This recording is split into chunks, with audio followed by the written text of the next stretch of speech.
a mysterious young woman, Ilara, arrived in the quiet town of Havenwood.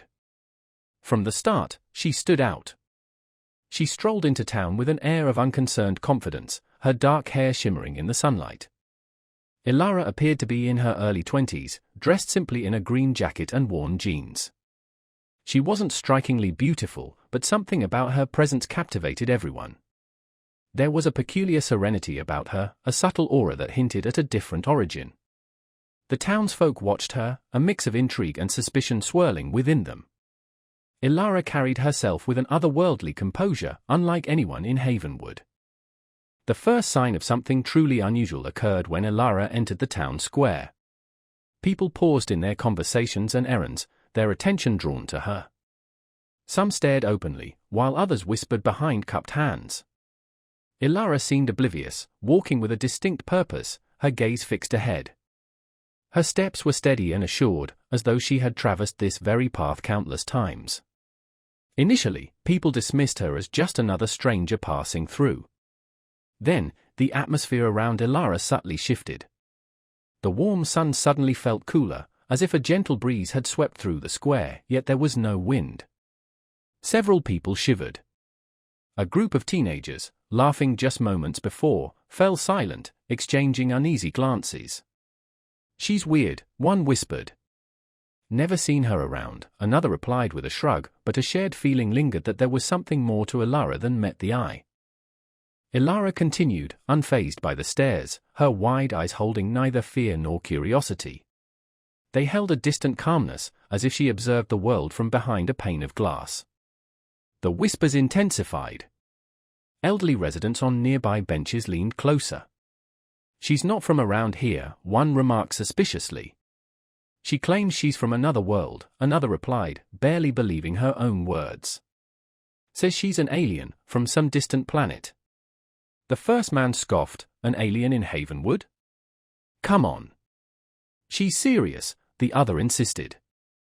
"Talks about her planet like it's real. Says she's here to help, but no one believes her?" The idea was too outlandish, too unbelievable. Yet, as word spread, a wave of unease washed over the town. Could this young woman truly be an alien? How could such a claim be proven? Ilara paused at the edge of the square, silent and expectant, her eyes sweeping over the crowd, not in a searching way, but as if seeking something specific, something known only to her. A young man named Elias, having heard the rumors, approached her. A scientist by nature, Elias was skeptical of such extraordinary tales. Aliens were the stuff of fiction, not reality. But curiosity propelled him forward. "Excuse me," Elias began, "are you lost?" Ilara turned to him slowly, her expression serene. Her voice, soft and gentle with an unfamiliar lilt, replied, "I am not lost. I am precisely where I need to be." Elias frowned, puzzled. "You're not from around here, are you?" "No," Ilara answered simply, her eyes holding his. "I am not from here. I am from a world far away, a world you would not understand." Elias struggled to respond. Ilara's tone was serious, devoid of any hint of delusion. She genuinely believed what she was saying. Something about her compelled him to believe her, too. But logic argued against it. It was impossible. "You're from another planet?" he asked, striving for neutrality. "Yes," she replied, "but I am not here to cause harm. I have come to learn, to observe, and perhaps, to help." Elias stared at her, speechless. How could someone claim to be from another planet with such conviction, such normalcy? Before he could ask anything further, a sudden shift in the air stopped him. A momentary gust of wind brought a chill, though no one else seemed to notice. When he looked back, Ilara was already walking away, her gaze fixed forward once more. Elias stood frozen, watching her go. He couldn't comprehend what he had just experienced, but one thing was certain, there was something very unusual about Ilara, and he wasn't the only one who sensed it. A mysterious young lady named Alana appeared in the peaceful town of Willow Creek. From the moment she arrived, it was clear she was different. Alana strolled into town with an air of effortless self-assurance, her raven hair gleaming in the afternoon sun. She seemed to be in her early 20s, dressed plainly in a jade jacket and well-worn jeans. Alana wasn't exceptionally beautiful in a conventional sense, but her presence was magnetic. A remarkable tranquility radiated from her, an almost imperceptible aura suggesting an origin unlike any other. The townspeople observed her, a blend of fascination and apprehension in their eyes. Alana carried herself with an unearthly grace, quite unlike anyone in Willow Creek. The first hint of something genuinely peculiar occurred when Alana entered the town square. Conversation stalled, errands were forgotten, and all eyes turned to her. Some stared unabashedly, while others murmured behind their hands. Alana appeared unmoved, walking with obvious intent, her eyes fixed on some unseen point ahead. Her steps were even and deliberate, as if she had walked this precise route countless times. At first, people assumed she was simply a visitor passing through. Then, the atmosphere around Alana subtly altered. The warm sun suddenly felt less intense, as though a soft zephyr had drifted across the square, though the air was still. Several people felt a sudden chill. A group of adolescents, laughing and boisterous only moments before, became silent, exchanging uncomfortable looks. "She's odd," one muttered. "I've never seen her around," another responded with a shrug, but an unspoken sense remained that there was something more to Alana than met the eye. Alana continued on, seemingly impervious to the stares, her wide eyes displaying neither anxiety nor inquisitiveness. Instead, they held a distant tranquility, as if she viewed the world through an invisible barrier. The hushed comments grew louder. Elderly folks on the park benches leaned closer together. "She's not one of us," one remarked with suspicion. "She's telling folks she's from somewhere else altogether," another replied, sounding somewhat incredulous. "Says she's not from Earth, but from some distant star." The first man scoffed, "Not from Earth? In Willow Creek? Don't be absurd." "She's serious," the other insisted. "She speaks about this other place like it's perfectly normal. Says she's here to help, but nobody's buying it." The notion was too bizarre, too implausible to accept. Nevertheless, as the story circulated, a ripple of unease spread throughout the town. Could this young woman truly be extraterrestrial? What kind of evidence could possibly support such a claim? Alana stopped at the perimeter of the square, poised and expectant, her eyes sweeping over the assembled townsfolk, not as if searching for something, but as if she was looking for something or someone very specific, something only she recognized. A young man named Adrian, having overheard the whispers, approached her. A scientist by nature, Adrian was inclined to doubt such extraordinary claims. Beings from other planets were the subject of fantasy novels, not reality. Yet, his curiosity pushed him forward. "Excuse me," Adrian began, "can I help you? Are you perhaps disoriented?" Alana turned to him slowly, her expression serene. Her voice, soft and melodious with an unusual cadence, replied, "I am not disoriented. I am exactly where I intended to be." Adrian frowned, perplexed. "You're not from around here, are you?" "No," Alana answered simply, her eyes meeting his. "I am not from this town. I am from a world very far from here, a world that would be difficult for you to comprehend." Adrian struggled to formulate a reply. Alana's demeanor was serious, lacking any trace of delusion. She appeared to genuinely believe what she was saying. There was something about her that almost persuaded him to believe it too. But logic dictated otherwise. It was preposterous. "You're claiming to be from another planet?" he inquired, striving to maintain a neutral tone. "Yes," she responded, "but my purpose here is not to do harm. I have come to learn, to observe, and if possible, to offer assistance." Adrian stared at her, speechless. How could someone make such a declaration with such conviction, such composure? Before he could ask anything else, a sudden, inexplicable shift in the air interrupted him. A fleeting gust of wind brought a momentary chill, though it seemed only he felt it. When he looked back, Alana was already walking away, her gaze once more fixed straight ahead. Adrian stood motionless, watching her go. He couldn't grasp what he had just witnessed, but one thing was certain, there was something undeniably strange about Alana, and he wasn't the only one to sense it. He found himself drawn to her, an inexplicable pull toward the mystery she embodied. He had to know more. Alana and Adrian hurried through the deserted streets of Willow Creek, the rising sun painting the sky in hues of orange and pink. The weight of their recent encounter with the Shana scout pressed heavily on them, a constant reminder of the danger lurking just beneath the surface of their seemingly peaceful town. "We need to find that device," Adrian said, his voice tight with urgency. "Before they do." Alana nodded, her eyes scanning the surroundings, alert for any sign of their pursuers. "The map indicates a location somewhere near the old observatory," she replied, pulling a worn, leather-bound book from her bag. "It's a place of power, a nexus of energy."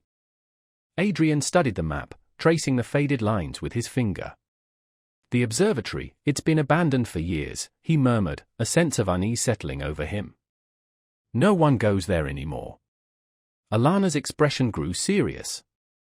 "That's why it's the perfect hiding place," she said. "But it also means it could be dangerous. We don't know what we'll find there." As they approached the observatory, an eerie silence descended. The air grew heavy, charged with an unseen energy.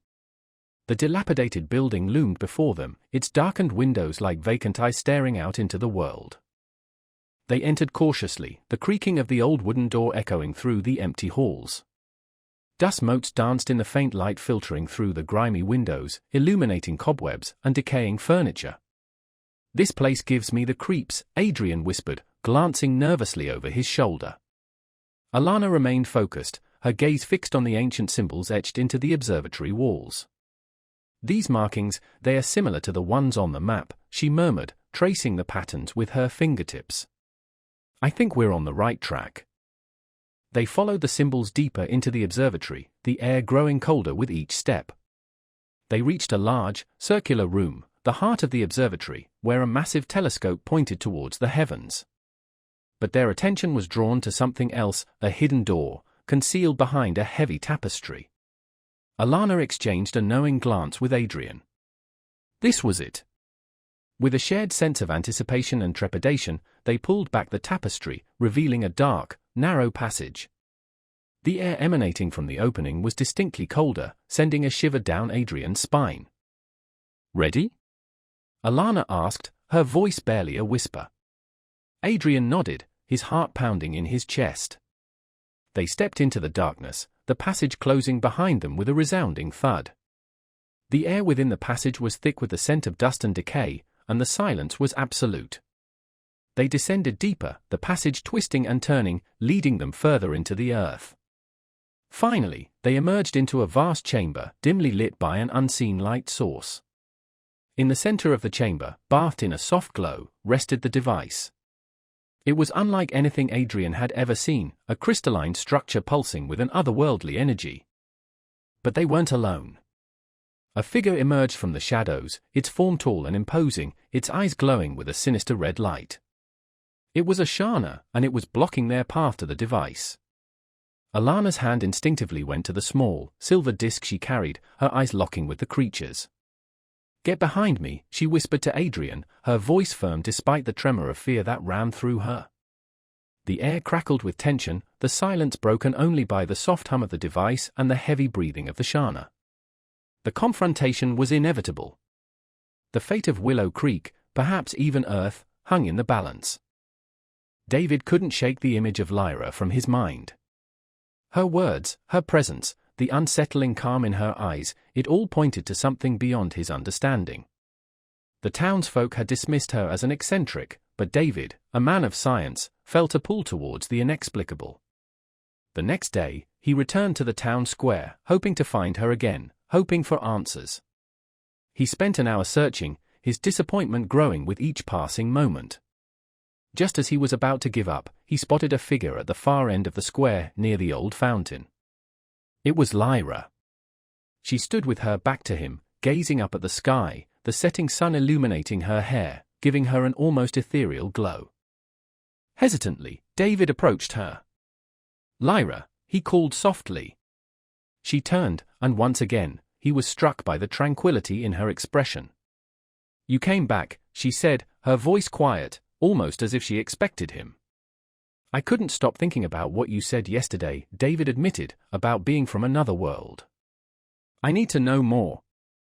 Lyra nodded, her face unreadable. I will tell you, she said quietly, but you must be prepared to hear the truth. David's heart pounded in his chest. What truth was she about to reveal? I'm listening, he replied, his voice resolute. Lyra took a deep breath. I am from a planet far, far away. It is unlike Earth. We have no sun, no stars. Our world was different. Beautiful, but fragile. She paused, her eyes distant. We lived in harmony with the land, but it wasn't enough to protect us. A great catastrophe occurred, one that destroyed everything. I was sent here, to Earth, before it happened, to save myself, to warn you. David listened intently, struggling to comprehend the enormity of her words. Why Earth? He asked. Why come here? Because Earth is special, Lyra answered, her gaze intense. You don't realize it, but your world has the power to change things. You have the potential to prevent what happened to my planet from happening to yours. But only if you understand the dangers.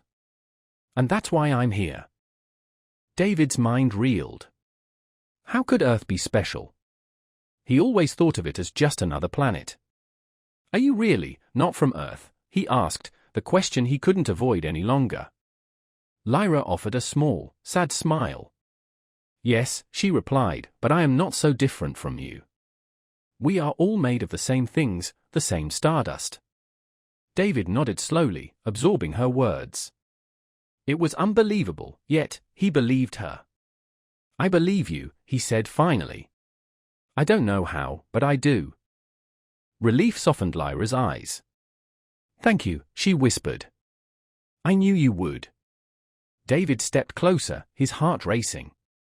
But why me? Why choose me? He asked. I'm just a scientist. You are more than you know, Lyra said, her gaze searching his. You have the ability to see the truth. You're one of the few who can. A strange warmth spread through David. He felt seen, understood.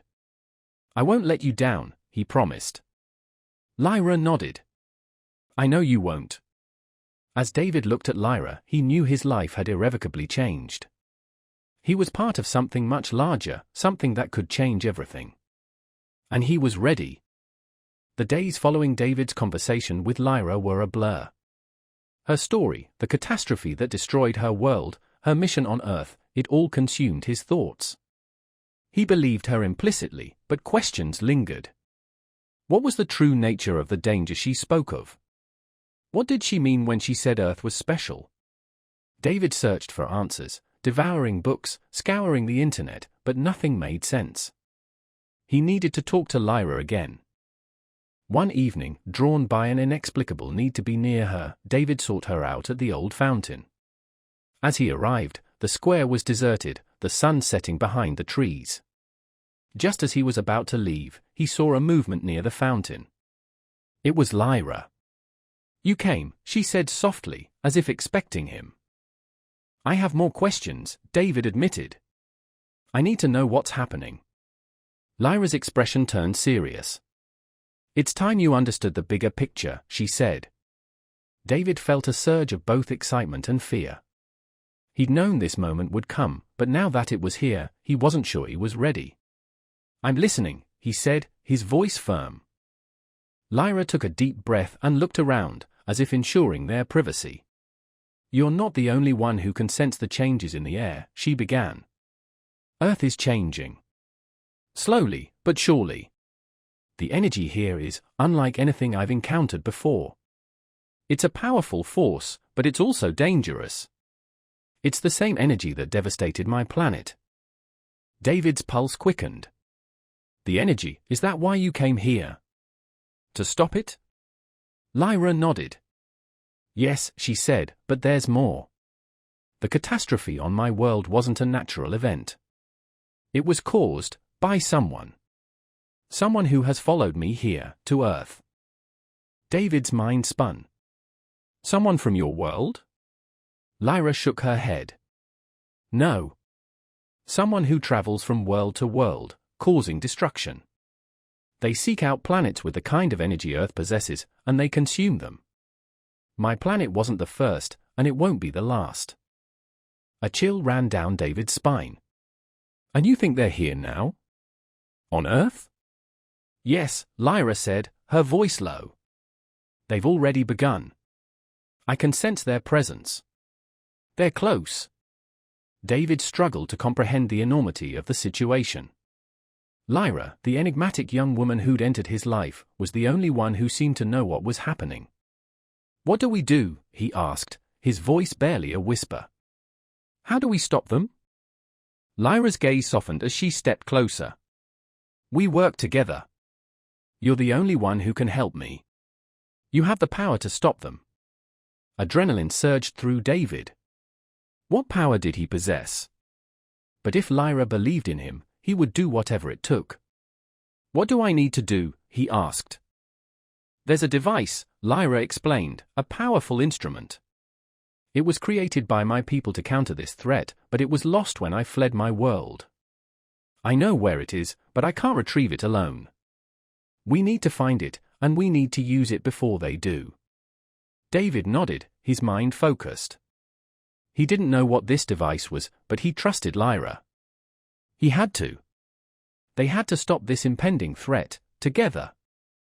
The air within the passage was heavy with the scent of dust and decay, the silence absolute.